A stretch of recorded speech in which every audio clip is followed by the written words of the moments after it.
نحمدك يا من أوضحت لنا سبل الهداية، والصلاة والسلام على من لا نبي بعده وعلى آله وأصحابه أجمعين، أما بعد.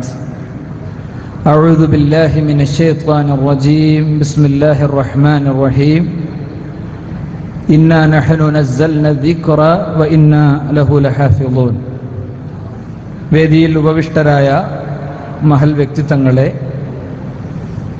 അന്താരാഷ്ട്ര ഖുർആൻ സമ്മേളനത്തിൻ്റെ ഉദ്ഘാടന ദിവസത്തിലെ പ്രൗഢമായ ഈ സദസ്സിൽ അണിനിരന്ന പ്രിയപ്പെട്ട സഹോദരങ്ങളെ, സഹപ്രവർത്തകരെ,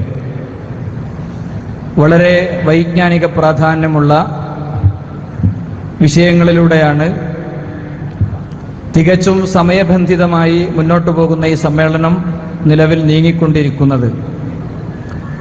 അതുകൊണ്ട് നമ്മളെ സംബന്ധിച്ചിടത്തോളം ഇതൊരു വിജ്ഞാന സമ്പാദനവും കൂടിയാണ് എന്ന് മനസ്സിലാക്കി ഈ നഗരിയിൽ ഒരുക്കിയിട്ടുള്ള സൗകര്യങ്ങൾ പൂർണ്ണമായും ഉപയോഗിക്കുകയാണ് നമ്മൾ വേണ്ടത്.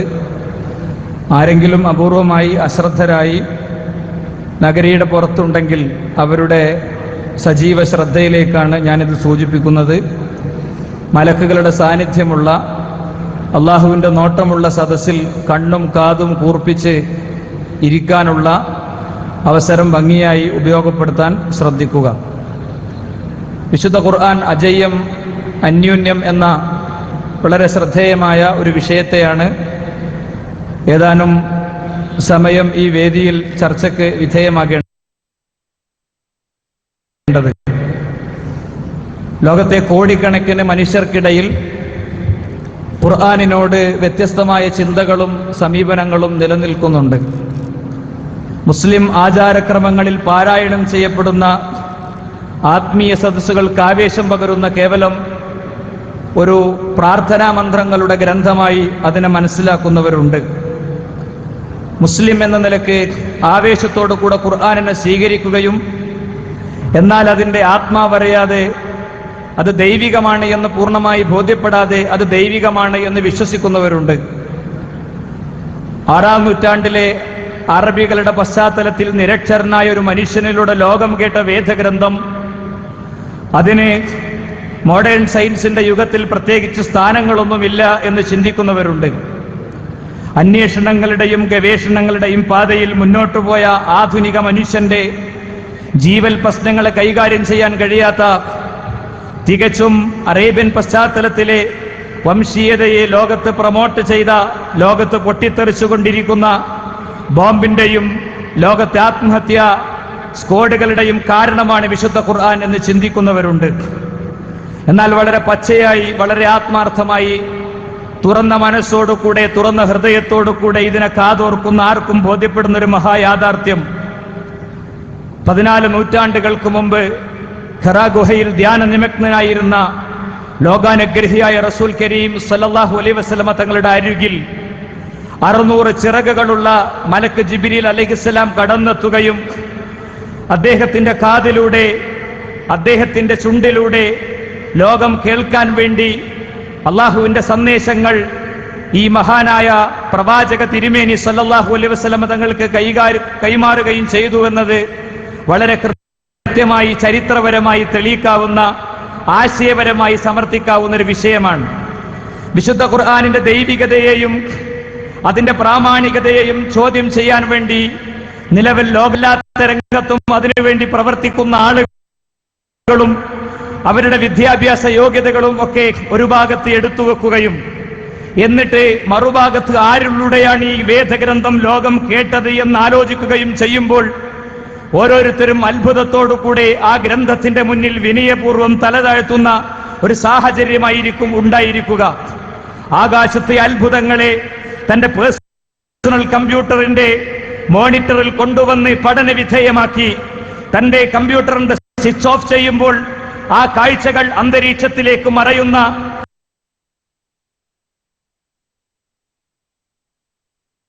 അത്യത്ഭുതങ്ങൾ സൃഷ്ടിച്ച ഗവേഷകൻ മുതൽക്ക് ഉജ്ജ്വലമായ സാഹിത്യന്ധന ഗ്രന്ഥ മുതൽ വിശുദ്ധ 1400 കൊല്ലമായി പഠനവും ഗവേഷണവും അന്വേഷണവും നടത്തിയിട്ട് ഖുർആനിന്റെ ഒരു വരിക്കോ ഒരു അക്ഷരത്തിനോ ഖുർആനിന്റെ ഒരു വചനത്തിനോ അതിന്റെ ഒരു ഹർക്കത്തിനോ തെറ്റ് കാണാൻ കഴിഞ്ഞിട്ടില്ലെങ്കിൽ മനുഷ്യരെ, ഈ സദസ്സിലിരുന്ന് എന്നെ കേൾക്കുന്നവരെ, വ്യത്യസ്ത ചാനലുകളിലൂടെ അവരുടെ വീട്ടിലിരുന്ന് ശ്രദ്ധിക്കുന്നവരെ, ഞാൻ നിങ്ങളോട് ചോദിക്കുന്നു, നിങ്ങൾ അന്വേഷിച്ചിട്ടുണ്ടോ ആരിലൂടെയാണ് ഈ ഗ്രന്ഥം ലോകം കേട്ടത് എന്ന്? താൻ ജനിക്കും മുമ്പേ തന്റെ പ്രിയപ്പെട്ട പിതാവിനെ നഷ്ടപ്പെട്ട് തനിക്ക് 6 വയസ്സാകുമ്പോൾ തന്റെ മാതാവിനെ നഷ്ടപ്പെട്ടൊരു കുഞ്ഞുണ്ടായിരുന്നു. മുഹമ്മദ് എന്ന പേരിൽ അറിയപ്പെട്ട അൽ അമീൻ എന്ന് വിളിക്കപ്പെട്ട ഒരു ഓമനപുത്രൻ. 6-ാം വയസ്സിൽ തന്റെ മാതാവ് തന്റെ മടിയിൽ കിടന്നു മരിക്കുമ്പോൾ ഒരു 2-ാം ക്ലാസ്സുകാരന്റെ മടിയിൽ കിടന്നു മരിക്കുന്ന ഉമ്മയെക്കുറിച്ച ബോധമായിരുന്നു യഥാർത്ഥത്തിൽ അദ്ദേഹത്തിന് അന്ന് ഉണ്ടായിരിക്കുക. നോക്കൂ നിങ്ങൾ, നിരക്ഷരനായ പ്രവാചകന് സ്വന്തം പേര് പോലും എഴുതാൻ അറിയില്ലായിരുന്നു. സ്വന്തം പേര് പോലും എഴുതാൻ അറിയാത്ത ആ പ്രവാചകനിലൂടെ ലോകം ശ്രദ്ധിച്ചൊരു വേദഗ്രന്ഥം, അതിനെ പക്ഷേ എതിർക്കാൻ വേണ്ടി ഞാൻ ഈ സംസാരിക്കുന്ന മണിക്കൂറുകളിൽ പോലും ലോകത്തെ വ്യത്യസ്ത കേന്ദ്രങ്ങളിൽ ഗവേഷണ പടുക്കളായ അന്വേഷണത്തിന്റെ ഉന്നതമായ വിധാനങ്ങളിലേക്ക് പോകാവുന്നവർ ശ്രമിച്ചിട്ടും എന്റെ മുന്നിലൂടെ സഞ്ചരിക്കുന്ന ഇതേപോലത്തെ മെഗാപിക്സൽ കപ്പാസിറ്റിയുള്ള ക്യാമറകൾ കൊണ്ട് ലോകത്ത് രക്തം പൊടിയാത്ത യുദ്ധങ്ങളിലൂടെ മീഡിയകൾ ശ്രമിച്ചിട്ടും ഇപ്പോൾ വേണമെങ്കിൽ ഞാൻ നിലനിൽക്കുന്ന ഈ അന്തരീക്ഷത്തിൽ ചില വയറുകൾ കണക്ട്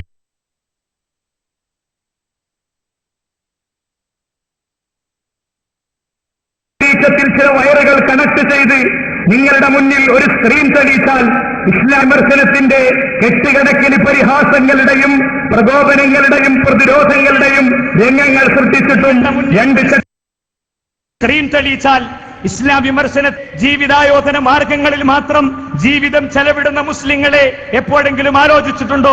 ഒരുപക്ഷേ എന്റെ വരികൾക്കൊപ്പം ആവേശപൂർവ്വം വരികയും ഖുർആൻ എന്ന ഗ്രന്ഥത്തിന്റെ തണലിൽ ജീവിക്കുകയും ചെയ്തിട്ട് ആ തണലിൽ ജീവിച്ചതിന്റെ ആത്മാഭിമാനത്തിന്റെ ഉൾക്കരുത്തുമായി എന്നെ കേൾക്കുന്നവരെ ആലോചിക്കുക.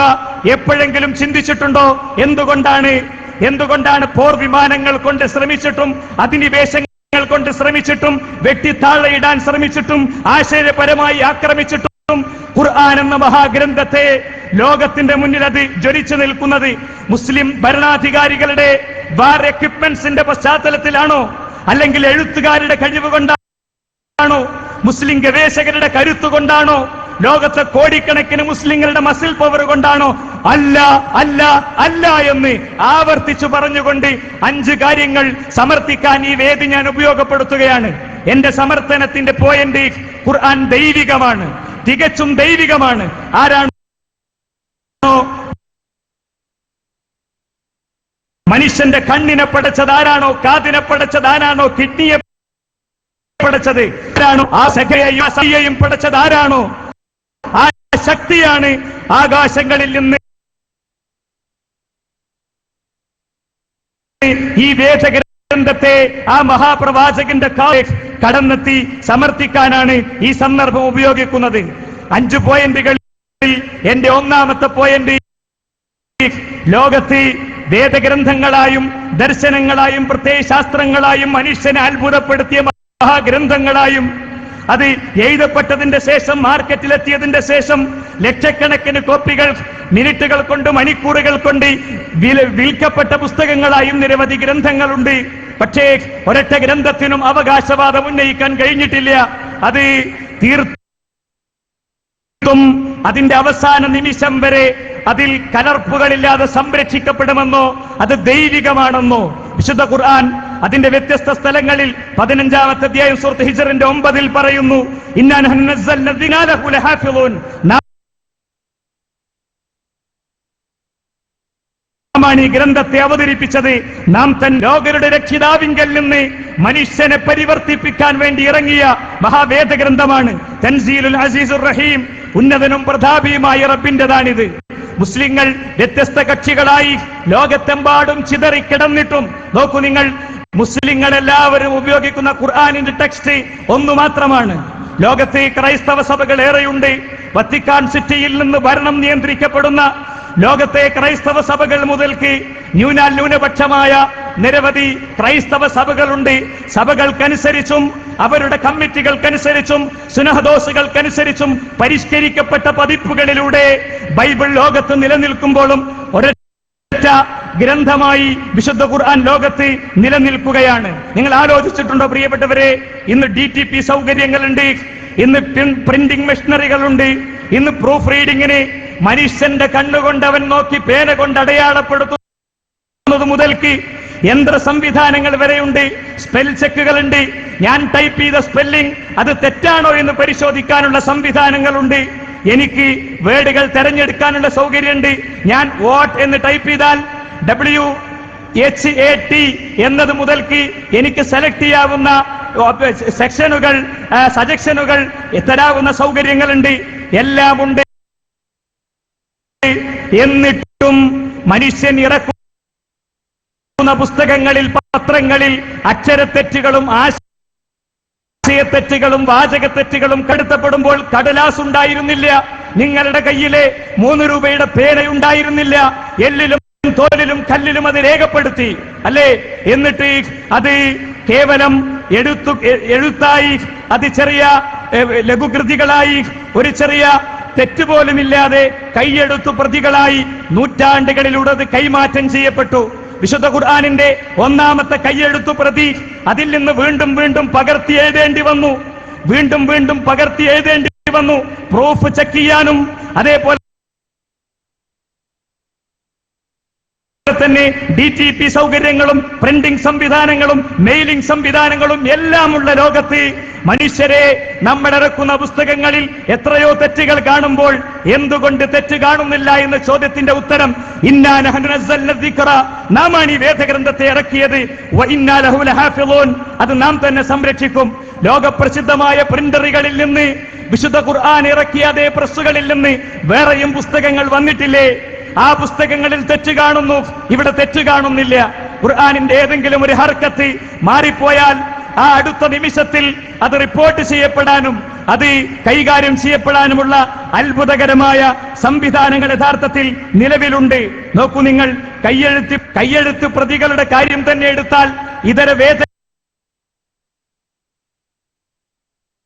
വേദഗ്രന്ഥങ്ങളുടേത്, ആ വേദഗ്രന്ഥങ്ങൾക്ക് പൂർണ്ണമായും അതിന്റെ ആദ്യപികൾ ഇല്ലാത്തതും.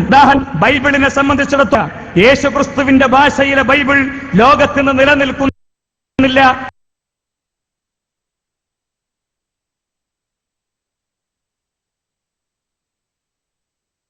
ആ ഭാഷയും ഇന്ന് നിലനിൽക്കുന്നില്ല. പ്രതിയാണോ എന്നതിൽ പോലും സംശയങ്ങൾ നിലനിൽക്കുന്നു. ഹൈന്ദവ വേദഗ്രന്ഥങ്ങളായി നിലനിൽക്കുന്ന ചെയ്തു വെച്ച 5 കാര്യങ്ങളാണ് എന്റെ ഒന്നാമത്തെ പോയിന്റിൽ എനിക്കിനി പറയാനുള്ളത്. ഞാൻ പറയുന്ന 5 കാര്യങ്ങളിലെ ഒന്നാമത്തെ പോയിന്റിലെ 5 കാര്യങ്ങൾ എന്താ? ഖുർആനിന്റെ സംരക്ഷണത്തിന് വേണ്ടി പടച്ചവൻ ചെയ്തു വെച്ച കാര്യങ്ങൾ. 1, കോടിക്കണക്കിന് മനുഷ്യരുടെ ഓർമ്മയിൽ ഒരിക്കലും മരിക്കാത്ത വികാരമായി, ആവേശമായി ഇത് നിലനിൽക്കുന്നു. ഈ പന്തലിൽ നിന്ന് നമ്മുടെ മൈക്രോഫോണുകൾ വഴി ആയത്തുകൾ വന്നപ്പോൾ എത്ര നമ്മളുടെ ഹൃദയം കുളിർത്തി നമ്മൾ ആ വചനങ്ങൾ കേട്ടുകൊണ്ടിരുന്നു. ഖുർആൻ വചനങ്ങളിലൂടെയുള്ള ഈ യാത്രകൾ നമ്മൾ ആസ്വദിച്ചുകൊണ്ടിരിക്കുന്നു. ഖുർആൻ പദ്യമല്ല, പക്ഷേ അതിനൊരു പദ്യത്തിന്റെ ഈണമുണ്ട്. ഖുർആൻ ഗദ്യമല്ല, പക്ഷേ അതിനൊരു ഗദ്യത്തിന്റെ ഗാംഭീര്യതയുണ്ട്.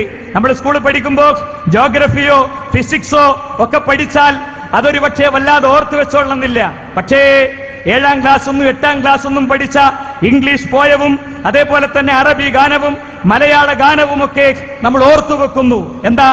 ഗാനങ്ങൾ ഓർത്തുവെക്കാനും ഈണങ്ങൾ പെട്ടെന്ന് ഫീഡ് ചെയ്യാനുമുള്ള ഒരു വല്ലാത്ത ടെൻഡൻസി നമ്മുടെ ബ്രെയിനിനുണ്ട്. ആ രീതിയിൽ ഓർമ്മകളിൽ സൂക്ഷിക്കാവുന്ന രീതിയിലുള്ള ഒരു സംവിധാനം യഥാർത്ഥത്തിൽ ഈ രംഗത്ത് സൃഷ്ടിക്കപ്പെട്ടു എന്നതാണ് സത്യം. ഇനി മാത്രമല്ല, വിശുദ്ധ ഖുർആനിന്റെ മുഴുവൻ കോപ്പികളും കത്തിച്ച് നശിപ്പിച്ചാലും അടുത്ത നിമിഷങ്ങളിൽ ലോകത്തെ ലക്ഷക്കണക്കിന് ഹാഫിളുകളിൽ നിന്ന് ആ ഖുർആനിനെ നമുക്ക് രണ്ടാമത് പുറത്തെടുക്കാൻ കഴിയും. ഈ സദസ്സിലുള്ള ഹാഫിളുകൾ കൈവക്കട്ടെ എന്ന് ഞാൻ പറഞ്ഞ് സാവകാശം കൊടുത്താൽ ഒരുപാട് ആളുകൾ കൈവക്കും. പ്രിയപ്പെട്ടവരെ, ഒരുപാട് ആളുകൾ കൈവക്കും. പ്രീ പ്ലാനഡായി ആരെങ്കിലും കൊണ്ടുവന്നിരുത്തിയതല്ല. ആയിരക്കണക്കിന് മനുഷ്യരുടെ ഹൃദയത്തിൽ ഇതുണ്ട്. മതമായിട്ടോ മതമല്ലാതെയോ ലോകത്ത് ലക്ഷങ്ങൾ തലയിലേറ്റുന്ന, മസ്തിഷ്കത്തിലേറ്റുന്ന, ഉറക്കിലും ഉണർച്ചയിലുമൊക്കെ അവരെ തട്ടി വിളിച്ച്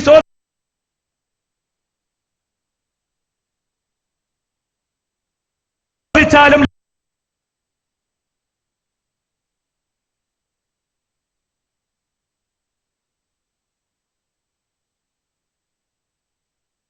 ലഭിക്കുന്ന ഏക വേദഗ്രന്ഥം വിശുദ്ധ ഖുർആൻ മാത്രമാണ്. കാരണം എന്താണ്?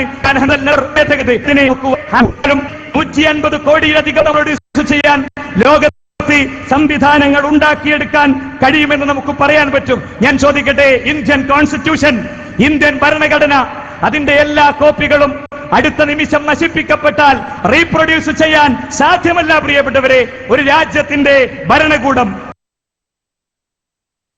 ഒരു രാജ്യത്തെ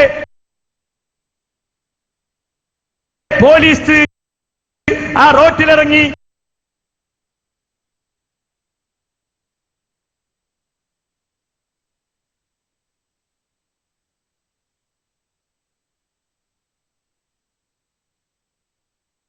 ബൈക്കിന് കൈ കാണിച്ച് ആ ബൈക്കിന് പോലും ബ്ലോക്കായി പോകുന്ന എന്ന് ഈ സമ്മേളനത്തിൽ നിന്ന് ആഹ്വാനം ചെയ്തു എന്നല്ല അതിന്റെ അർത്ഥം.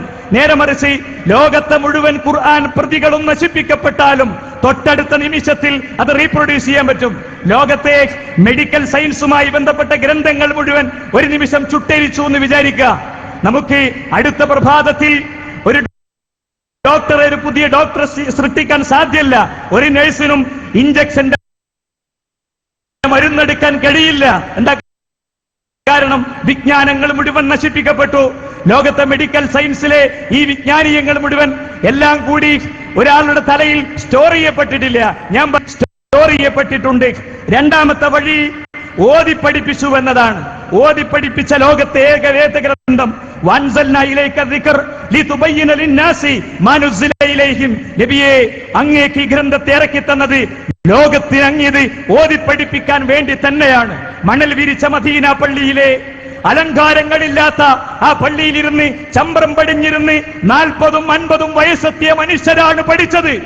എന്റെ സംസാരം കേൾക്കുന്നവരോർക്കുക, 40 വയസ്സ്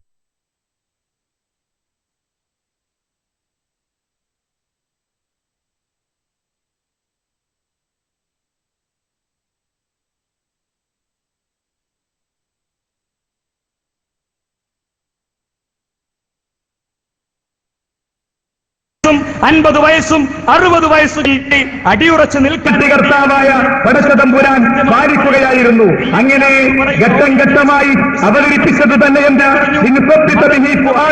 നിന്റെ ഹൃദയത്തിൽ അത് അടിയുറച്ച് നിൽക്കാൻ വേണ്ടിയാണ് എന്ന് വിശുദ്ധ ഖുർആൻ കൃത്യമായി പറയുന്നുണ്ട്. ബില്ലിഗ്രാം എന്ന് പറയുന്ന ഓറിയന്റലിസ്റ്റ് ഇസ്ലാം വിമർശകൻ അദ്ദേഹം പറഞ്ഞു, മതഗ്രന്ഥമായിട്ടോ മതമല്ലാത്ത ഗ്രന്ഥമായിട്ടോ ലോകത്തേറ്റവും കൂടുതൽ ആളുകൾ ഹൃദയസ്ഥമാക്കിയത് വിശുദ്ധ ഖുർആനാണ് എന്ന്. ഇനി നിങ്ങൾ നോക്കൂ, വിശുദ്ധ ഖുർആനിന്റെ കാര്യത്തിലെ മൂന്നാമത്തെ വിഷയം അതിന്റെ തജ്വീദാണ്. ഖുർആൻ വാമൊഴിയായി വന്നതാണ്.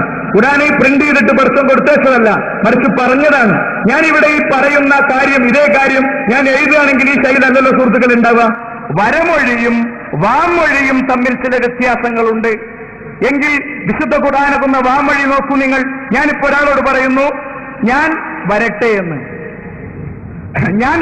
എന്ന് ഞാൻ ഒരാളോട് പറഞ്ഞാൽ അത് പല രീതിയിലാകാം. ഞാൻ വരട്ടെ, എന്നിട്ട് നിനക്ക് എല്ലാ പ്രശ്നവും ഞാൻ ശരിയാക്കി തരാം. ഞാനൊന്ന് വരട്ടെ എന്ന് പറഞ്ഞാലോ വാമൊഴിയാണത്. ഞാനൊന്ന് വരട്ടെ എന്ന് പറഞ്ഞ ശൈലി മാറി. ഞാൻ വരട്ടെ നോക്ക് എന്ന് പറഞ്ഞാൽ അത് ശൈലി മാറി. വാമൊഴിയായി വന്ന വിശുദ്ധ ഖുർആൻ പക്ഷേ ലോകത്ത് ആരോധിയാലും ഒരേപോലെ മനസ്സിലാകുക. ഞാനൊന്ന് വരട്ടെ എന്ന് പറയുന്നതും ഞാനൊന്ന് വരട്ടെ എന്ന് പറയുന്നതും ഒക്കെ തമ്മിൽ വ്യത്യാസം ഉണ്ടല്ലോ. പക്ഷേ ഖുൽ ഹുവല്ലാഹു അഹദ് എന്ന് പറഞ്ഞ ഒറ്റ സംഭവം. എന്താ കാരണം? അതതിന്റെ തജ്വീദി നിയമങ്ങൾ, ഖുർആനിന്റെ സംരക്ഷണത്തിന്റെ മറ്റൊരു സ്റ്റെപ്പാണത്. നാലാമത്തെ കാര്യം തജ്വീദി നിയമങ്ങൾ. എന്താ? എവിടെ നീട്ടണം, എവിടെ ചുരുക്കണം. വഖഫിന്റെ നിയമം ലോകത്ത് സൂര്യൻ ഉദിക്കുന്ന എല്ലാ നാട്ടിലും തുല്യാണ്. നിർത്തേണ്ട തരം ഒന്നാണ്. എന്റെ ഹൈന്ദവ സുഹൃത്തുക്കളെ, ഇത് മുസ്ലിം ആചാരക്രമങ്ങളിൽ പാരായണം ചെയ്ത് അവർക്ക് ചിന്തയടയാനുള്ള ഒന്നല്ലെന്നും ലോകത്തെ ഭരണകൂടത്തിനും ഭരണകർത്താവിനും പാവത്തിനും മുതലാളിക്കും തൊഴിലാളിക്കും എല്ലാവർക്കുമുള്ള ഹുദൻ ലിന്നാസ്, ജനങ്ങൾക്കുള്ള മഹാവേദഗ്രന്ഥമാണെന്നും ഉറക്കെ പറയാനുള്ള കാരണത ഏതാ? എവിടെ നിർത്തണം, എവിടെ നീട്ടണം, മദ്ദും ശബ്ദും വഖഫും അടക്കം എല്ലാം ഏകീകരിക്കപ്പെട്ട ലോകത്തെ ഏക വേദഗ്രന്ഥം. ഇനി അഞ്ചാമത്തത് ഖുർആന്റെ ഭാഷയും സംരക്ഷിക്കപ്പെട്ടു എന്നതാണ്. നോക്കൂ നിങ്ങള്, മലയാള ഭാഷ എഴുത്തച്ഛന്റെ കാലത്തെ മലയാള ഭാഷയല്ല എന്നുള്ളത്. കൂടുതൽ പറയേണ്ട, ആധാരത്തിന്റെ ഭാഷ ഇന്ന് ആരെങ്കിലും സംസാരിക്കുന്നുണ്ടോ? ആധാരത്തിന്റെ ഭാഷ എത്രവർക്ക് തിരിയും? കഴിഞ്ഞ ഒരു നൂറ്റാണ്ട് മുമ്പ് 80കളിൽ ഇറങ്ങിയ മലയാള മനോരമ പത്രം 1980 ഏപ്രിൽ 3 ഒരു മലയാള മനോരമ പത്രവും 2016 ഏപ്രിൽ 3 ഒരു മലയാള മനോരമ പത്രം എടുത്താൽ ഭാഷയിൽ ഉണ്ടാകുന്ന വ്യത്യാസങ്ങൾ നമുക്ക് മനസ്സിലാകും. ഉദാഹരണങ്ങൾ സൂചിപ്പിക്കാനുള്ള ഒരു ടൈമിന്റെ പരിമിതി നമുക്ക് ഇവിടെ ഉണ്ട്. അതുകൊണ്ട് കൂടുതൽ വിഷയങ്ങളിലേക്ക് ഞാൻ പോകട്ടെ. എന്താ ഇവിടെ ഭാഷാപരമായ ഇത്തരം കാര്യങ്ങൾ പക്ഷേ ഖുർആനിന് ഒരിക്കൽ പോലും ബാധിച്ചിട്ടില്ല എന്ന് നമുക്ക് കൃത്യമായി പറയാൻ സാധിക്കും. വിശുദ്ധ ഖുർആനിന്റെ ഭാഷ അത് ഏറ്റവും ആഴമുള്ള രീതിയിലുള്ള ഭാഷയാണ്. അതിന് വശ്യമായ ശൈലിയുണ്ട്. ചുരുങ്ങിയ രീതിയിൽ കാര്യങ്ങൾ പറയാൻ സാധിക്കും. വാക്കുകളുടെ ആശയ ഗാംഭീര്യത്തെ അത് എടുത്തു കാണിക്കും. ഒരുപാട് ഗുണങ്ങൾ വിശുദ്ധ ഖുർആനിന്റെ ഭാഷയെ സംബന്ധിച്ചിടത്തോളം ഉണ്ട്. ലോകത്തെ ഒരു മതവിഭാഗത്തിന്റെ വിശ്വാസപരമായ ഭാഷയാണ് ഹിബ്രു ഭാഷ. ഖുർആനിന്റെയും എത്രയോ വർഷങ്ങൾക്ക് മുമ്പുണ്ട്. പക്ഷേ അതിന്റെ ആദ്യത്തെ ഒരു ഡിക്ഷണറി ഉണ്ടാക്കപ്പെടുന്നത് ഖുർആനിന്റെയും എത്രയോ ശേഷമാണ്. എന്നാൽ മരിച്ചു മണ്ണടിഞ്ഞൊരു ഭാഷയെ ഒരു ദേശീയതയ്ക്കു വേണ്ടിയും ഒരു വംശീയതയ്ക്കു വേണ്ടിയും ഉയർത്തേൽപ്പിക്കുകയും എന്നിട്ട് മതത്തെ വീണ്ടും റീഓർഗനൈസ് ചെയ്യപ്പെടുകയും ചെയ്തപ്പോഴായിരുന്നു ഇത്തരം കാര്യങ്ങൾ യഥാർത്ഥത്തിൽ ഉണ്ടായത്. അതുകൊണ്ട് ഒന്നാമത്തെ പോയിന്റിൽ നിന്ന് ഞാൻ പോകുന്നു. വിശുദ്ധ ഖുർആൻ അതിശക്തമായി ചരിത്രത്തിൽ സംരക്ഷിക്കപ്പെട്ടിട്ടുണ്ട്. രണ്ടാമത്, ഖുർആൻ ദൈവികമാണ്. 600 ചിറകുകളുള്ള മലക്ക് ജിബ്രീൽ അലൈഹിസ്സലാം അദ്ദേഹം പ്രവാചക തിരുമേനിയുടെ അരികിൽ വന്നിട്ടുണ്ട് എന്ന് ഞാൻ വിശ്വസിക്കുന്നത്, ലോകത്തെ കോടിക്കണക്കിന് മനുഷ്യർ വിശ്വസിക്കേണ്ടത്, അന്ന് ഉഹദിന്റെ മുകളിൽ നിന്ന് ഇന്ന് AK-47 റൈഫിളിന്റെ സ്ഥാനത്ത് നിൽക്കുന്ന അമ്പുകൾ വന്നപ്പോ നെഞ്ച് കാണിച്ചു കൊടുത്ത് അത് ഏറ്റെടുക്കാൻ കഴിഞ്ഞതും അവരുടെ തലച്ചോറിലേക്ക് തുളച്ചു കയറിയ അസ്ത്രം വലിച്ചൂരി അത് തിരിച്ചറിഞ്ഞ് ബ്രിച്ച് വീഴാൻ കഴിഞ്ഞതും ഈ ബോധ്യം കൊണ്ടായിരുന്നു. ഏത് ബോധ്യം? ഈ നിൽക്കുന്നത് ലോകത്തിന്റെ അനുഗ്രഹമായ മഹായോഗിയാണെന്നും അദ്ദേഹത്തിന്റെ അരികിൽ അള്ളാഹുവിന്റെ മാലാഖ കടന്നു വന്നിട്ടുണ്ട് എന്നുമുള്ള മഹത്തായ മെസ്സേജ്, ആ സന്ദേശം അത് ഉൾക്കൊണ്ടതുകൊണ്ടാണ്. അത് ഉൾക്കൊണ്ടാൽ നമുക്കും പറ്റും അങ്ങനെയൊക്കെ ആകാൻ. അതിനുവേണ്ടി രണ്ടാമത്തെ കാര്യം ഞാൻ പറയുന്നു, ഖുർആനിൽ വൈരുദ്ധ്യങ്ങളില്ല. ഖുർആൻ ചോദിക്കുക, അഫലാ യതദബ്ബറൂനൽ ഖുർആൻ വലൗ കാന മിൻ ഇൻദി ഗൈരില്ലാഹി ലവജദൂ ഫീ ഇഖ്തിലാഫൻ കസീറ. അവർ ഖുർആനിനെ കുറിച്ച് ആലോചിക്കുന്നില്ലേ? അത് അള്ളാഹുവിങ്കൽ നിന്നുള്ളത് അല്ലായിരുന്നുവെങ്കിൽ അവർക്കതിൽ ധാരാളം വൈരുദ്ധ്യങ്ങൾ കാണാമായിരുന്നു. 23 വർഷങ്ങൾക്ക് ഇടയിൽ അവതരിപ്പിക്കപ്പെട്ട ഒരു വേദഗ്രന്ഥം, അതും പല സന്ദർഭങ്ങളിലായി അവതരിപ്പിക്കപ്പെട്ട ഒരു വേദഗ്രന്ഥം, അതും ചില ചോദ്യങ്ങൾ പെട്ടെന്ന് ചോദിച്ച് ഉത്തരം പറയേണ്ടി വന്ന ഒരു വേദഗ്രന്ഥം അല്ലേ? നമ്മളോട് ചോദിക്കണേ പല ചോദ്യം, നമ്മളൊന്ന് ആലോചിക്കട്ടെ, ഒന്ന് ചിന്തിക്കട്ടെ, എന്നിട്ട് ഉത്തരം പറയാന്ന് പറയാം. എന്നാലോ റസൂൽ സ്വല്ലല്ലാഹു അലൈഹി വസല്ലം നിങ്ങളോട് ചോദിക്കണേ, യസ്അലൂനക അനിൽ ഖംരി, അവർ മദ്യത്തെ കുറിച്ച് നിന്നോട് ചോദിക്കുന്നു. ഞാനൊന്ന് പഠിച്ചിട്ട് പറയാന്നല്ല, അതിൽ ഗുണവുമുണ്ട്, അതിൽ ദോഷവുമുണ്ട്. അതിൽ ഗുണവുമുണ്ട്, അതിൽ ദോഷവുമുണ്ട് എന്ന് പ്രവാചകനോട് പെട്ടെന്ന് ചോദിച്ചൊരു ചോദ്യമാണ്. അള്ളാന്റെ റസൂല് ലാബിൽ പോയി ആൽക്കഹോളിലെ ഘടകങ്ങളെ പഠന വിഷയമാക്കിയ ഒരാളല്ല. പഠന വിഷയമാക്കാൻ കഴിയില്ല. അറേബ്യയിൽ ലാബ് ഉണ്ടായിട്ടില്ല. മൈക്രോസ്കോപ്പ് എത്രയോ 1000 വർഷങ്ങൾക്ക് ശേഷം കണ്ടെത്തപ്പെട്ടൊരു കാര്യമാണ്. എങ്കിൽ പ്രിയപ്പെട്ടവരെ, നിങ്ങൾ ആലോചിച്ച് നോക്കി, അത് ഗുണവുമുണ്ട് ദോഷവുമുണ്ട് എന്ന മറുപടി എന്തുകൊണ്ട് തെറ്റിയില്ല? ഒറ്റ കാരണേ ഉള്ളൂ, ഇത് അള്ളാഹുവിങ്കൽ എന്ന് വന്ന ഗ്രന്ഥമാണ്. വിശുദ്ധ ഖുർആൻ മറ്റൊരു പ്രയോഗം നമുക്ക് കാണാം. അവര് ആത്മാവിനെ കുറിച്ച് നിന്നോട് ചോദിക്കും. പ്രവാചകന്റെ ഖുർആൻ ക്ലാസ് മുടക്കാൻ വേണ്ടി എടുത്ത ചോദ്യ, എന്താണ് ആത്മാവ്? ഒറ്റ മറുപടിയാ, അതെന്റെ രക്ഷിതാവിങ്കൽ നിന്നുള്ള കാര്യം, അത് പഠിച്ചോനെ അറിയുള്ളൂ. ഒരു പിഴവില്ലാത്ത ആൻസർ. നിങ്ങൾക്ക് ആത്മാവിന്റെ അർത്ഥം എന്താണെന്ന് റബ്ബിനല്ലാതെ ഏതെങ്കിലും ഗവേഷകന് ഗവേഷണം കൊണ്ട് തെളിയിക്കാൻ പറ്റിയിട്ടുണ്ടോ? ശാസ്ത്രം ശൂന്യാകാശ പേടകങ്ങളേറിപ്പോകുന്ന കാലമെത്തിയിട്ടും ആത്മാവിന്റെ നിർവചനം പറയാൻ ഒരു ഗവേഷകനും സാധിച്ചിട്ടില്ല, സാധിക്കുകയില്ലെന്ന് ഉറക്കെ പറയാൻ വിശ്വാസികൾക്ക് പറ്റും. ഒരു റൂഹിന്റെ കാര്യം റബ്ബിന് മാത്രമേ അറിയുകയുള്ളൂ എന്നാണ്. എന്നാൽ നിങ്ങൾ നോക്കി, പ്രവാചക തിരുമേനി ദുന്യവിയായ കാര്യങ്ങൾ പറഞ്ഞപ്പോ അതിൽ ചിലപ്പോൾ ഖുർആനിലെ കാര്യങ്ങൾ പറഞ്ഞതുപോലെയല്ല. ഈത്തപ്പഴ കുലകൾ തമ്മിൽ ത്യാഗണം നടത്തുന്നത് കണ്ട് നബി ചോദിച്ചതൊക്കെ വേണോ? നിർത്തി ഇറങ്ങി. എന്നാൽ പരാഗണം കുറഞ്ഞപ്പോൾ, പരാഗണം ഇല്ലാതായപ്പോൾ, പഴങ്ങൾ കുറഞ്ഞപ്പോൾ റസൂലുള്ള പറഞ്ഞു, ഞാൻ പറയുന്ന ദീനീ കാര്യങ്ങളാണ് നിങ്ങൾ കേട്ടത്. അൻസുമാലമു ബി ഉമൂരി ദുനിയാക്കും, ദുനിയാവിന്റെ കാര്യം നിങ്ങൾക്ക് തന്നെയാണ് അറിയാം. അഥവാ റസൂലുള്ളാഹി വഹയിന്റെ അടിസ്ഥാനത്തിൽ സംസാരിക്കുന്ന കാര്യങ്ങൾ അതിലൊരിക്കലും പിഴവ് വരാതെ അത് സംരക്ഷിക്കപ്പെട്ടിരിക്കുന്നു. മാത്രമല്ല, ഓരോ കാലഘട്ടത്തിലും വിജ്ഞാനത്തിന്റെ താക്കോല് കൊണ്ട് ആളുകൾ അതിങ്ങനെ കാര്യങ്ങൾ തുറന്നു മുന്നോട്ട് പോകുന്നു. ഒരിക്കലും ഖുർആനിലെ ഒരു അബദ്ധം കണ്ടെത്തിയതിന്റെ പേരിൽ ലോകത്ത് കഴുകേറേണ്ടി വന്ന, അല്ലെങ്കിൽ കഴുത്തിൽ കയറ് മുറുകേണ്ടി വന്ന ഒരാളുണ്ടായിട്ടില്ല, അല്ലെ?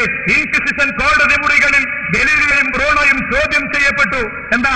ബൈബിളിലെ പരാമർശങ്ങൾക്ക് വിരുദ്ധമായ പല കാര്യങ്ങളും ശാസ്ത്രീയമായ കാര്യങ്ങൾ കണ്ടപ്പോൾ ഇൻക്വിസിഷൻ കോടതി മുറിയിൽ നിന്ന് താൻ കണ്ടെത്തിയ കണ്ടെത്തൽ പിൻവലിച്ച് ഗലീലിയോ ആ കോർട്ടിന്റെ പടിയിറങ്ങി പോകുമ്പോൾ ചരിത്രം തനിക്ക് മാപ്പ് തരില്ലെന്ന് തിരിച്ചറിഞ്ഞ് അദ്ദേഹം തിരിച്ചെത്തി വീണ്ടും തന്റെ കണ്ടെത്തൽ ലോകത്തോട് പ്രഖ്യാപിച്ച് അദ്ദേഹം മരണത്തിന്റെ ആ കുരുക്കിൽ അദ്ദേഹത്തിന്റെ ജീവിതം അവസാനിപ്പിച്ചു. എന്നാൽ വിശുദ്ധ ഖുർആനിന്റെ പഠനങ്ങൾ ഖുർആനെ ആ ഒരു താക്കോല് കൊണ്ട് തുറക്കുമ്പോൾ കൂടുതൽ ഉന്നതമായ കാര്യങ്ങൾ ഉണ്ടായിട്ടേ ഉള്ളൂ. സൂര്യൻ അതിന്റെ ഭ്രമണപഥത്തിൽ സഞ്ചരിക്കുന്നു എന്ന പ്രയോഗം അത് കാലങ്ങൾ കഴിയുമ്പോൾ കൂടുതൽ വ്യക്തമാവുകയല്ലാതെ ഒരിക്കൽ പോലും ആ ഒരു പ്രയോഗത്തിന്റെ പേരിൽ മുസ്ലിങ്ങൾക്ക് തലതാഴ്ത്തേണ്ടി വന്നിട്ടില്ല. ഒരു ഇസ്ലാമിക പ്രബോധകനും ഉത്തരം കിട്ടാതെ ബുദ്ധിമുട്ടേണ്ട സാഹചര്യങ്ങൾ ഉണ്ടായിട്ടില്ല. നോക്ക് നിങ്ങൾ, പരലോകത്തൊരു വിചാരണ ഉണ്ടെന്നുള്ള കാര്യം, മനുഷ്യന്റെ മൊത്തം കർമ്മങ്ങൾ രേഖപ്പെടുത്തപ്പെടുന്നുള്ള കാര്യം 500 കൊല്ലം മുമ്പ് പറഞ്ഞാൽ മനസ്സിലാകുന്നതിലേറെ ഇന്ന് മനസ്സിലാകും. ഒരു പെൻഡ്രൈവിലോ ഒരു USB-യിലോ ഒക്കെ ഭംഗിയായി ശേഖരിക്കാൻ പറ്റും. ഓഡിയോ പാക്കുകൾ അവിടെ കൗണ്ടറിൽ വിൽക്കപ്പെട്ടുകൊണ്ടിരിക്കുന്നു. ആ ഓഡിയോ പാക്ക് ഇത്ര വലുപ്പേ ഉള്ളൂ. അതിൽ 10,000-കണക്കിന് MB നിലനിൽക്കുന്ന 100-കണക്കിന് പ്രഭാഷണങ്ങളുണ്ട്. എങ്കിൽ 60 വയസ്സായ ഒരു മനുഷ്യന്റെ കാര്യം അത് ക്രമീകരിക്കാൻ റബ്ബിന് പറ്റുന്ന നമ്മുടെ ചെറിയ ബുദ്ധി കൊണ്ട് സമർത്ഥിക്കാൻ പറ്റും. എന്താ കാരണം? എന്താ? പിതാവിന്റെയും മാതാവിന്റെയും ശാരീരിക ബന്ധത്തിൽ നിന്ന് ശ്രവിക്കപ്പെട്ട അന്ന് ആദ്യം അണ്ഡവും പിന്നെ ബീജവും പിന്നെ മാറി ഭ്രൂണമായി സിക്താണ്ഡമായി അണ്ഡാശയക്കുഴലിലൂടെ അണ്ഡവാഹിനിക്കുഴലിലെ ഇന്ദ്രബിന്ദുവായി യാത്ര ആരംഭിച്ച മനുഷ്യൻ അത് കേവലം വയസ്സിൽ നിന്ന് സൃഷ്ടിക്കപ്പെട്ടവനാണ് അവനെങ്കിൽ അവന് രണ്ടാമത് ഉണ്ടാക്കാൻ കഴിയുമെന്നത് പിന്നീട് കൂടുതൽ ബോധ്യപ്പെടേണ്ടതില്ല. മൂന്നാമത്തെ കാര്യത്തിലേക്ക് ഞാൻ പോകുന്നു. അബദ്ധങ്ങൾ ഒട്ടും ഈ ഗ്രന്ഥത്തിലില്ല. ഭാഷയിലാണെങ്കിലും ചരിത്രത്തിലാണെങ്കിലും എന്തിലാണെങ്കിലും നോക്കൂ നിങ്ങൾ. തേനീച്ചയെ കുറിച്ച് പറഞ്ഞപ്പോ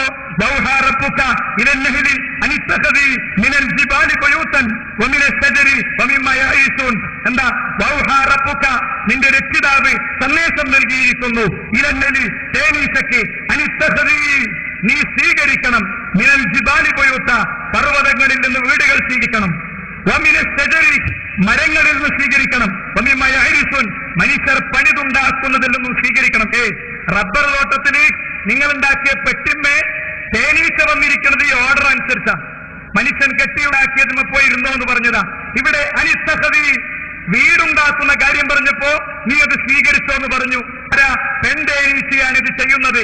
പ്രവാചക തിരുമേനി തേനീച്ചയുടെ പിന്നാലെ നടന്ന് ലിംഗനിർണയം നടത്തി പറഞ്ഞതല്ല ഇത്. മറിച്ച് തേനീച്ചക്കാരാണോ ദിവ്യദർശനം നൽകിയത്, അല്ലെങ്കിൽ ഉപദേശം നൽകിയത്, വഹി നൽകിയത്? ആ വഹി നൽകിയവൻ പ്രവാചക തിരുമേനി സല്ലല്ലാഹു അലൈഹി വസല്ലം തങ്ങൾക്ക് ആ വിഷയം പറഞ്ഞുകൊടുത്തു എന്ന് ഈ വിഷയത്തിൽ നിന്ന് നാം മനസ്സിലാക്കേണ്ടതുണ്ട്. എന്റെ 4ാമത്തെ പോയിന്റ് വെല്ലുവിളിയാണ് വിശുദ്ധ ഖുർആനിന്റെ വെല്ലുവിളി. അതാണ് ഖുർആൻ ദൈവികമാണ് എന്നതിന്റെ 4ാമത്തെ തെളിവ്. ആകാശത്തുനിന്ന് മഴ പെയ്യുമ്പോൾ ഉപരിയിലുള്ള റബ്ബ്, ആ പ്രപഞ്ചാതീതനായ പടച്ച തമ്പുരാൻ ജിബ്രീൽ അലൈഹിസ്സലാമെ വിളിക്കുകയും ചരിത്രത്തിലുടനീളം കടന്നു വന്ന പ്രവാചകന്മാർക്ക് നൽകിയ ആ സന്ദേശത്തിന്റെ തുടർച്ചയായി വിശുദ്ധ ഖുർആൻ നൽകുകയും ചെയ്തു. ഹിറാ ഗുഹയിൽ അങ്ങനത്തെ ഒരു സംഗമം ഉണ്ടായിട്ടുണ്ട് എന്നതിന്റെ 4ാമത്തെ തെളിവ് ഖുർആന്റെ വെല്ലുവിളിയാണ്.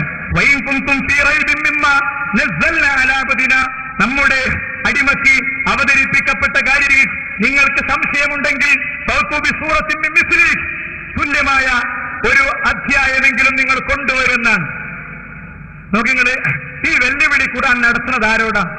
പഠിക്കണം നമ്മൾ. ഈ വെല്ലുവിളി നടത്തുന്നത് കേരളത്തിലെ മലയാളികളോടല്ല, അവർക്കത് ബാധകാണ്. പക്ഷേ ഈ വെല്ലുവിളി അവതരിക്കുന്നത് ലോകത്തെ അറബി ഭാഷയിലെ ഏറ്റവും വലിയ ഗവേഷകർ ജീവിക്കണ, ഏറ്റവും വലിയ ആളുകൾ ജീവിക്കുന്ന കാലത്താണ്. ഉംറുൽ ഖൈസ് അയാൾ ചിലപ്പോ മറാത്തിലെ അയാളുടെ കാമുകിയെ തേടിയുള്ള യാത്രക്കിടയിൽ പാടിയ വരികൾക്ക് അതിന്റെ സൗന്ദര്യത്തെയും അതിന്റെ വർണ്ണനയെയും ലോകത്തെ യൂണിവേഴ്സിറ്റികൾ ഗവേഷണ വിഷയമാക്കിയിരിക്കുന്നു. അതിനുവേണ്ടി മാത്രം വിദ്യാഭ്യാസ സ്ഥാപനങ്ങൾ പ്രവർത്തിക്കുന്നു. അത് ഒരുപാട് ആളുകളുടെ റിസർച്ച് മാറ്ററായി മാറുന്നു, അല്ലേ? അത്ര ശക്തരായ അറബികൾക്ക് മുന്നിലാണ് ഈ വെല്ലുവിളി വന്നത്. എന്താ?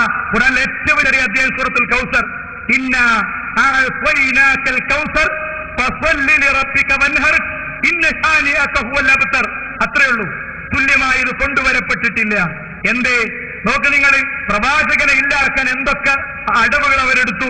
മോഹന വാഗ്ദാനങ്ങൾ നൽകി, സമ്പത്ത് നൽകാമെന്ന് പറഞ്ഞു, സ്ത്രീ ശരീരം കൊടുക്കാമെന്ന് പറഞ്ഞു, ഉപരോധങ്ങൾ ഏർപ്പെടുത്തി, തിന്നാൻ കിട്ടാതെ പച്ചിലകൾ കഴിച്ച് ജീവിക്കേണ്ട സാഹചര്യം തിരുനേരിക്ക് വന്നു.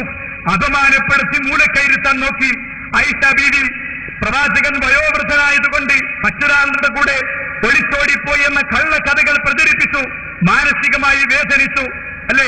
ഇതൊക്കെ അനുഭവിച്ചു. അവസാനം ഹിജ്റയുടെ മൈഗ്രേഷന്റെ വേദനകളും ഹൃദയത്തിലേറ്റി മക്കേ ഞാൻ പോവുകയാണ്, പോകാൻ ഇഷ്ടമുണ്ടായിട്ടില്ല, നീ എന്നെ തിരിച്ചു വിളിക്കുന്ന ഒരു നാളിൽ ഞാൻ തിരിച്ചെത്തുമെന്ന വൈകാരിക വാചകം പറഞ്ഞ് യസ്രിബ് പട്ടണത്തിലേക്ക് പോകേണ്ടി വന്നു. ഒക്കെ ചെയ്തു. അവസാനം ഒരു കൂട്ടം യുദ്ധഭൂമികളിൽ പ്രിയപ്പെട്ടവരെ നേരിടേണ്ടി വന്നു. ഞാൻ പറയുന്നു, അറബികൾക്ക് ഇതിന്റെ ഒന്നും കാര്യമുണ്ടായിരുന്നില്ല. അവർക്കൊരൊറ്റ സൂറത്ത് കൊണ്ടുവന്നാൽ മതിയായിരുന്നു. പക്ഷേ കഴിയില്ല, മനുഷ്യരെ കഴിയില്ല. കാരണം കണ്ണും കാതും കിഡ്നിയും പടച്ചവൻ ആരാണോ, മനുഷ്യ ശരീരത്തിലെ 180 ലിറ്റർ ബ്ലഡിനെ ശുദ്ധീകരിക്കുന്ന കിഡ്നി പടച്ചവൻ ആരാണോ, മനുഷ്യ മസ്തിഷ്കത്തിന്റെ അത്ഭുതങ്ങൾ പടച്ചവൻ ആരാണോ, ആ സൃഷ്ടികർത്താവിന്റെ വെല്ലുവിളിയാണിത്. അതുകൊണ്ട് ഇതിന് ഉത്തരം പറയാൻ ലോകത്ത് ഒരാൾക്കും സാധ്യമല്ല. ലോകത്തെ പ്രസിദ്ധമായ കഥകൾ, ലോകത്തെ കവിതകൾ, പെയിന്റിങ്ങുകൾ എല്ലാറ്റിനും ഡ്യൂപ്ലിക്കേഷൻ വന്നിട്ടുണ്ട്. സാംസങ് ഫോൺ വന്നാൽ സാംസങ്ങിന്റെ അക്ഷരങ്ങളിൽ പോലും വ്യത്യാസമില്ലാതെ, ഓപ്ഷനിൽ പോലും വ്യത്യാസമില്ലാതെ അതേ ഫോണ് മാർക്കറ്റിൽ നിന്ന്, ചൈന മാർക്കറ്റിൽ നിന്ന് അതിലേറെ ചെറിയ വിലക്ക് കിട്ടുന്നു. ഡ്യൂപ്ലിക്കേറ്റുകൾ വില്ലന്മാരാകുന്ന ഷേക്സ്പിയറിന്റെ നോവലുകളും കഥകളും അദ്ദേഹത്തിന്റെ നാടകങ്ങളും പോലും അദ്ദേഹമല്ല രചിച്ചത് എന്ന് വിമർശനം ലോകത്ത് വന്നിട്ടുണ്ട്.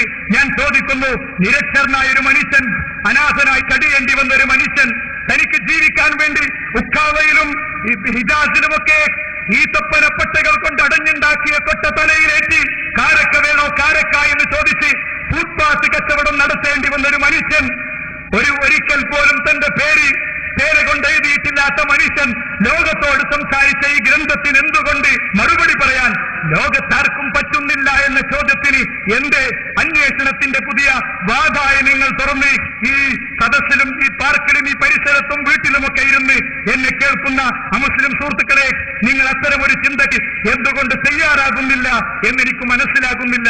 ഇത് ഞാൻ പറയുന്നു, മുസ്ലിങ്ങളുടെ മരണക്കട്ടിനരികിൽ ഓതാനുള്ള ഗ്രന്ഥമല്ല ഇത്. മറിച്ച് വിപ്ലവങ്ങളുടെ പടപ്പാട്ട് ലോകത്ത് പാടിയ, പസഫിക് സമുദ്രത്തിന്റെ തീരത്ത് മത്സ്യം പിടിക്കാൻ മാത്രം പഠിച്ച യൂറോപ്യനെ ഗോളശാസ്ത്രജ്ഞനും ഗവേഷകനുമാക്കിയ മഹാഗ്രന്ഥമാണ്. പ്രകാശത്തിന്റെ പ്രഭാതം തേടി എന്ന പേരിൽ പീസ് മീഡിയ സ്കൂൾ പുറത്തിറക്കിയ ഡോക്യുമെന്ററി ഞാൻ നിങ്ങൾക്ക് റഫറൻസായി തരികയാണ്. നോക്കൂ നിങ്ങൾ, ഒരു പരീക്ഷാർത്ഥിക്ക് അവന്റെ പരീക്ഷയ്ക്ക് ശേഷം അവസാനം എഴുതാൻ പറ്റുമോ, എന്റെ മാത്സിന്റെ ടീച്ചറെ ഇതിൽ വല്ല തെറ്റുകളുമുണ്ടെങ്കിൽ കണ്ടെത്താൻ ഞാൻ നിങ്ങളെ വെല്ലുവിളിക്കുന്നു എന്ന് പറയാനൊക്കുമോ? ലോകത്തെ ഏറ്റവും പ്രഗത്ഭനായ ഒരു ഡ്രൈവർക്ക് എന്റെ ഡ്രൈവിംഗിൽ ഒരു അബദ്ധവും പറ്റുകയില്ലെന്ന് പറയാനൊക്കുമോ? ലോകത്തിന് ഈ എനർജിയുടെ മന്ത്രം പറഞ്ഞുകൊടുത്ത ഐൻസ്റ്റീന് എനിക്കൊരിക്കലും തെറ്റുപറ്റുകയില്ലെന്ന് പറയാനൊക്കുമോ? ഇല്ലെങ്കിൽ നിരക്ഷരനായ ഒരു മനുഷ്യൻ ലോകത്തോട് സംസാരിച്ചപ്പോൾ പറഞ്ഞു, വല്ല തെറ്റുകളുമുണ്ടെങ്കിൽ കൊണ്ടുവന്നു തരൂ, കാണിച്ചു തരൂ എന്ന് വിശുദ്ധ ഖുർആൻ ചോദിച്ചു. അത് സയൻസ് ആകട്ടെ, അത് ഭാഷയാകട്ടെ, അത് ചരിത്രമാകട്ടെ, ഏതാകട്ടെ സാധ്യമല്ല എന്ന് വിശുദ്ധ ഖുർആൻ കൃത്യമായി നമ്മെ ഓർമ്മപ്പെടുത്തുകയാണ്, നമ്മെ പഠിപ്പിക്കുകയാണ്. പ്രിയപ്പെട്ടവരെ, ഇനി അഞ്ചാമത്തെ കാര്യം ഞാൻ പറയുന്നു, ചരിത്രപരമായ കൃത്യത. ചരിത്രത്തിലെ ഒരു ഗ്രന്ഥം പോലും രചിക്കപ്പെടാത്ത കാലഘട്ടത്തിൽ, ചരിത്രത്തിലെ ഒരു ഗ്രന്ഥം പോലും വിരചിതമാകാത്ത കാലഘട്ടത്തിൽ, ലോകം മുഴുവൻ ഇരുട്ടിൽ കഴിയുന്ന കാലഘട്ടത്തിൽ നിരക്ഷരനായ മനുഷ്യർ ജീവിച്ച നാട്ടിൽ നിന്ന് ഒരിക്കൽ പോലും ഈജിപ്ത് ദേശം കണ്ടിട്ടില്ലാത്ത പ്രവാചകൻ സല്ലല്ലാഹു അലൈഹി വസല്ലം തങ്ങൾ ഫറോവ എന്ന് ഈജിപ്തിൽ ഭരണാധികാരിയെ വിളിക്കുന്നു. അദ്ദേഹത്തിന്റെ ചുണ്ടിലൂടെ ലോകം കേട്ട ഗ്രന്ഥത്തിൽ എപ്പോഴാണ് ഫറോവ ഭരണകൂടമുണ്ടായി? BC 1000 മുതൽ 1500 വരെയുള്ള കാലഘട്ടത്തിൽ മൂസ അലൈഹിസ്സലാമയുടെ കാലഘട്ടത്തിലുണ്ടായ ഭരണാധികാരിക്ക് കൊടുത്ത പേരായിരുന്നു അത്. എങ്കിൽ നിങ്ങൾ നോക്കൂ, യൂസുഫ് അലൈഹിസ്സലാമയും ഇത് ഈജിപ്തിലുണ്ടായത്. ആ ഈജിപ്തിലെ ഭരണാധികാരിക്ക് മലിക്ക്, രാജാവിനെ പ്രയോഗിച്ചതുള്ളൂ. എന്താ കാരണം? യൂസുഫ് അലൈഹിസ്സലാമയുടെ കാലഘട്ടം ഈ BC 1500 ശേഷമാണ്. BC 1500 ശേഷം ഭരിച്ച ഭരണാധികാരിക്ക് മലിക്ക് എന്ന് വിളിച്ചതാരാ? അള്ളാഹുവാണ് വിളിച്ചത്. അതുകൊണ്ട് ഖുർആൻ ദൈവികമാണെന്ന് ഇതിൽ നിന്നും നമുക്ക് കൃത്യമായി മനസ്സിലാകുന്നു. ആറാമത്തെ ഒരു പോയിന്റോട് കൂടെ അവസാനിപ്പിക്കുന്നു. അതെന്താ? ഖുർആന്റെ പ്രവചനങ്ങൾ. വിശുദ്ധ ഖുർആന്റെ പ്രവചനങ്ങൾ ഒന്നും പഴച്ചിട്ടില്ല. മഴ പെയ്യാനും പെയ്യാതിരിക്കാനും സാധ്യതയുണ്ട് എന്നതുപോലത്തെ പ്രവചനമല്ല, കൃത്യം കാര്യങ്ങൾ പറഞ്ഞിട്ടുള്ള പ്രവചന. എന്താ? ഒരിക്കലും വിജയിക്കുകയില്ല എന്ന് പൂർണ്ണമായും ബുദ്ധിയല്ലേ? എന്താ? പാകിസ്ഥാൻ അമേരിക്കയെ തോൽപ്പിക്കും, പാകിസ്ഥാൻ അമേരിക്കയെ പക്കാ പരാജയപ്പെടുത്തും. അതെങ്കിൽ അതിലേറെ ദരിദ്ര രാഷ്ട്രമായ ആഫ്രിക്കയിലെ ദരിദ്രർ ജീവിക്കുന്ന ഒരു നാട് മനസ്സിൽ കണ്ടോളൂ. ആ മനസ്സ് അമേരിക്കയെ തോൽപ്പിക്കും, റഷ്യയെ തകർക്കുമെന്ന് ഒരാൾ പറഞ്ഞാൽ ഭ്രാന്താണ് എന്ന് എല്ലാവരും പറയും. അതുകൊണ്ട് തന്നെ മക്കയിലെ കലയിൽ നിന്ന് ശുദ്ധീകരണത്തോട് ആളുകൾ വെച്ചു എന്ന് നമുക്ക് ചരിത്രത്തിൽ കാണാൻ പറ്റും. റോം അതിൽ റോം ദേശം അവര് പേർഷ്യയെ തകർക്കുമെന്ന ഖുർആന്റെ പ്രവചനം വന്നു. എങ്കിൽ ഏതെങ്കിലും കാലത്തല്ല, എന്താ ബിൽഅസിനീൻ എന്ന് പറഞ്ഞാൽ 10 വർഷത്തിന്റെ താഴെയുള്ള 1 മുതൽ 9 വരെയുള്ള വർഷങ്ങളെ സൂചിപ്പിക്കാനാണ് ബില എന്ന് വിശുദ്ധ ഖുർആൻ പ്രയോഗിക്കുക. ആ ഒരു വിജയം എല്ലാവർക്കും കാണേണ്ടി വന്നു. ഖന്തക്കിലെ കിടങ്ങ് കുഴിക്കുന്ന തിരുനബി സല്ലല്ലാഹു അലൈഹി വസല്ലം തങ്ങൾ ആ പാറയിൽ തല്ലി, ആരും പൊട്ടിച്ചാൽ പൊട്ടാത്ത പാറയിൽ തല്ലി പ്രവാചകൻ എന്ന് പറഞ്ഞിരുന്നു. അല്ലാഹു അക്ബർ. ഷാം ദേശത്തിന്റെ സിറിയയുടെ അവിടുത്തെ താക്കോൽ കൂട്ടങ്ങൾ എനിക്ക് ഏൽപ്പിക്കപ്പെട്ടിരിക്കുന്നു, ഖജനാവുകൾ എനിക്ക് നൽകപ്പെട്ടിരിക്കുന്നു. ഞാനിവിടെ അത് കണ്ടു. മാത്രല്ല അല്ലാഹുവിന്റെ റസൂൽ പറയാണ്, ഞാൻ അവിടുത്തെ ചുമന്ന കൊട്ടാരങ്ങൾ കണ്ടു. എന്റെ ഉമ്മത്തിന്റെ അധികാര പരിധിയിൽ അത് വരുന്നൊരു ദിവസമുണ്ടാകും. പേർഷ്യയുടെ അധികാര ചങ്ങലകൾ എനിക്ക് നൽകപ്പെട്ടിരിക്കുന്നു. മദായിൻ ദേശത്തെ കൊട്ടാരങ്ങൾ എനിക്ക് ഈ പാറയിൽ റബ്ബ് പ്രത്യക്ഷപ്പെടുത്തി തന്നു. എനിക്ക് യമൻ ദേശത്തിന്റെ അധികാരത്തിന്റെ ചെങ്കോല് കൈമാറ്റം ചെയ്യപ്പെടുന്ന ഒരു ദിവസം വരാനുണ്ട്.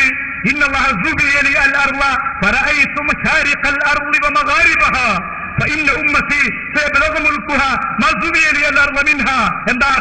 ഈ സൂര്യനുദിക്കുന്ന ദേശം മുഴുവൻ ഞാൻ കണ്ടു, എനിക്കത് ചുരുട്ടി കാണിച്ചു. എന്റെ അധികാരമെത്താറ ഒരു നാടും അവിടെ ഉണ്ടാവുകയില്ല എന്ന് റസൂൽ സ്വല്ലല്ലാഹു അലൈഹി വസല്ലം തങ്ങൾ പറയുന്ന ഒരു പ്രവചനവും കൂടി നമുക്ക് കാണാൻ സാധിക്കും. ഖന്തക്കിലെ പ്രവചനങ്ങൾ പൂർണ്ണമായി പുലർന്നുവെങ്കിൽ, ഓരോന്നിനും സ്വഹാബത്ത് സാക്ഷിയായെങ്കിൽ, ഉമർ ഇബ്നുൽ ഖത്താബ് റളിയല്ലാഹു അൻഹുവിന്റെ കൈകളിൽ കിസ്റയുടെ കിരീടം സമ്മാനമായി കൊണ്ടുവന്നു കൊടുത്തുവെങ്കിൽ, ഓർക്കുക പ്രിയപ്പെട്ടവരെ, ഖുർആന്റെ പ്രവചനങ്ങൾ അത് ചരിത്രത്തിൽ കൃത്യമായി പുലർന്നിട്ടുണ്ട്. ഒന്നുപോലും പുലരാതെ പോയിട്ടില്ല.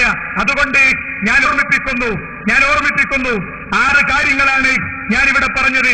ഒന്ന്, ഖുർആനിനെ സംരക്ഷിക്കുമെന്നത് പൂർണ്ണമായും സംരക്ഷിക്കപ്പെട്ടിരിക്കുന്നു. ദൈവികമാണെന്ന അവകാശവാദം അത് ഉദ്ധരിച്ചത് ഖുർആൻ മാത്രമാണ്. 2, വൈരുദ്ധ്യങ്ങളില്ലാത്ത വേദഗ്രന്ഥമാണിത്.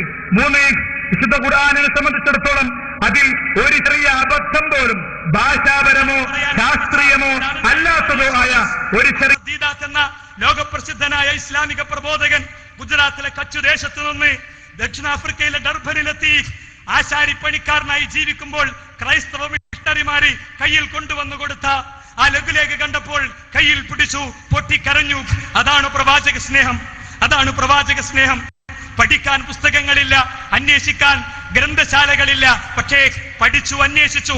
അവസാനം വത്തിക്കാനിലെ പോപ്പിന് കത്തെഴുതി, ഐ ചലഞ്ചിങ് യു, ഞാൻ നിങ്ങളെ വെല്ലുവിളിക്കുന്നു. എന്തിന്? ലോകത്ത് നിങ്ങൾ നിശ്ചയിക്കുന്ന കൺവെൻഷൻ സെന്ററിൽ നിങ്ങൾ അംഗീകരിക്കുന്ന ബൈബിളിന്റെ കോപ്പിയുമായി കൊണ്ടുവന്നാൽ ട്രിനിറ്റി അതൊരിക്കലും ശരിയല്ലെന്ന് തെളിയിക്കാൻ ഞാൻ റെഡിയാണ്. ആരാ പ്രൈമറി വിദ്യാഭ്യാസത്തിന്റെ സമയത്ത് ഉപ്പയുടെ രോഗം കാരണം ആശാരിപ്പണിക്ക് പോകേണ്ടി വന്ന ഒരാള് പഠിച്ചപ്പോൾ ചരിത്രത്തിലുണ്ടായ ഉയർച്ചയായിരുന്നു ഇത്. അഹമ്മദ് ദീദാത്തിന്റെ കരുത്തല്ല, മറിച്ച് ഖുർആനിന്റെ ശക്തിയാണ്. അനീഷോറസ് അഹമ്മദീദാത്തിന്റെ മുന്നിൽ ഈ ഗ്രന്ഥം കൊടുത്തപ്പോൾ ഉമനീര് തേച്ച് മറിച്ചതിന്റെ ശേഷം വെച്ചിട്ട് പറഞ്ഞു, ദൈവത്തെ വെല്ലുവിളിച്ച് നിങ്ങൾ ഇറക്കിയ ഗ്രന്ഥത്തിലെ ആദ്യത്തെ വാചകം തന്നെ ദൈവത്തിന്റെ ഗ്രന്ഥത്തിൽ നിന്ന് കട്ടെടുത്തതായത് മോശമായിപ്പോയി. ബിസ്മില്ലാഹിർ റഹ്മാനിർ റഹീം എന്നാണ്. അജയ്യമാണ് ഈ ഗ്രന്ഥം മുസ്ലിങ്ങളെ. അത് നിങ്ങളുടെ രാത്രി ക്ലാസ് കൊണ്ടും മെഴുകുതിരിവട്ടത്തിലെ ഗവേഷണം കൊണ്ടുമല്ല മുസ്ലിങ്ങളെ. അത് നിങ്ങളുടെ മസിൽ പവർ കൊണ്ടല്ല, അധികാരികളുടെ കയ്യിൽ ക്യാഷ് ഉണ്ടായത് കൊണ്ടല്ല, ആദ്യത്തെ 10 സമ്പന്നരിൽ മുസ്ലിങ്ങൾ ഉണ്ടായത് കൊണ്ടല്ല.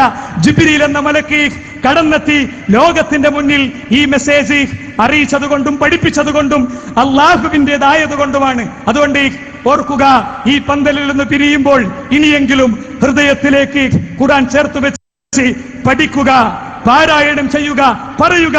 ഉറക്കെ അറിയാത്തവരോട്, ലോകത്തോട് ഈ മഹാഗ്രന്ഥം പറയുക. അത്ഭുതങ്ങളുടെ അക്ഷയഗനി വീട്ടിലെ ഷെൽഫിൽ ഒളിപ്പിച്ചു വെച്ചിട്ട് കൂലിയും വേലയും ജോലയുമായി പോകുന്നവരെ, ലോകത്തോട് ഇത് പറയാൻ വീടുകൾ കയറാൻ നേരമില്ലാത്തവരെ, നിങ്ങളെ ഓർത്തി, നമ്മളെ ഓർത്തി, എന്നെ ഓർത്തി നമുക്ക് ലജ്ജിക്കുകയും സ്വയം തിരുത്തുകയും ചെയ്യാം. അള്ളാഹു അനുഗ്രഹിക്കുമാറാകട്ടെ. അവന്റെ പരിശുദ്ധ സ്വർഗത്തെ അവൻ നമുക്ക് നൽകുമാറാകട്ടെ. ഈ ഗ്രന്ഥത്തിന്റെ പ്രചാരകരായി, സംരക്ഷകരായി നിലനിൽക്കാനുള്ള തൗഫീഖ് അള്ളാഹു നമുക്ക് നൽകുമാറാകട്ടെ. ആമീൻ ആമീൻ ബിറഹ്മതിക യാ അർഹമർ റഹീമീൻ. വൽഹംദുലില്ലാഹി റബ്ബിൽ ആലമീൻ.